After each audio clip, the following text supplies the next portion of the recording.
Kentucky is recognized. Thank you, Mr. Chairman and Mr. Speaker. I rise today in support of H.R. 1699, the Preserving Access to Manufactured Housing Act.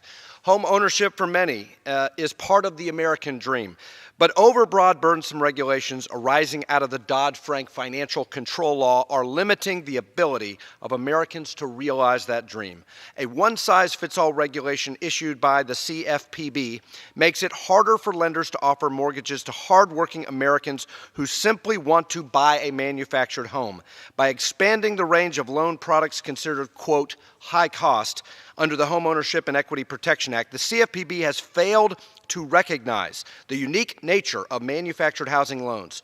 Due to the increased legal liabilities and stigma associated with making these so-called high-cost mortgages, many lenders have simply stopped making these loans altogether. In fact, according to the government's own Home Mortgage Disclosure Act data, origination of manufactured housing loans of $75,000 or less has plummeted by 22% since this regulation went into effect. This data clearly shows that there is a negative impact of these federal rules on the availability of credit for manufactured homes. While virtually all mortgage market segments have been growing in the last few years, HMDA data clearly shows continued declines in small dollar loans for manufactured homes. As a result, this regulation is harming low and moderate income families, particularly in rural areas, and existing homeowners are harmed because they will not be able to sell their homes. These regulations are hitting Americans in rural areas of modest means the most. Take, for example, the hospital worker in Kentucky. And yes, Mr. Speaker, this is about the hospital worker in Kentucky, not Warren Buffett.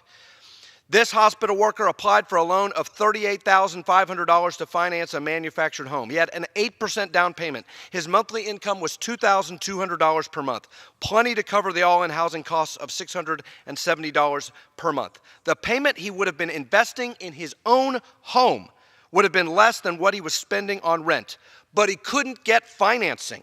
He contacted his local banks and credit unions, but they no longer financed manufactured homes. This is not about Warren Buffett. This is about helping low-income Americans achieve the American dream. And the reasons for this crippling lack of credit, unaccountable, unelected bureaucrats in Washington, D.C. at the Consumer Financial Protection Bureau and their, quote, high-cost loan regulations and definitions of mortgage originator and loan originator established in the Dodd-Frank Act. These regulations fail to take into account the unique circumstances associated with manufactured housing and the fixed costs associated with the purchase of any home, large or small. They fail to recognize the simple mathematical fact that fixed costs on smaller loans translate into higher percentages of the total loan. They fail to recognize that even if interest payments on manufactured homes are more than your average home, the payments are still more affordable than the all-in cost of a site-built home or even rent in many markets. This is especially the case when you consider that purchasing a manufactured home as opposed to renting allows these owners to build equity, leading to financial stability for their families. This bipartisan bill, the Preserving Access to Manufactured Housing Act, recognizes the unique nature of manufactured housing, something that bureaucrats in Washington don't know anything about. They don't know anything about what goes on in rural America.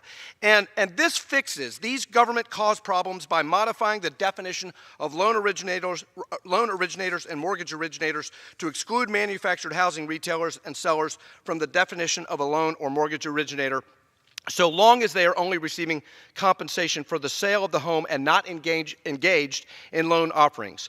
The legislation also increases the thresholds for high-cost loans to accommodate manufactured home purchases of up to $75,000. Just 30 more seconds, sir.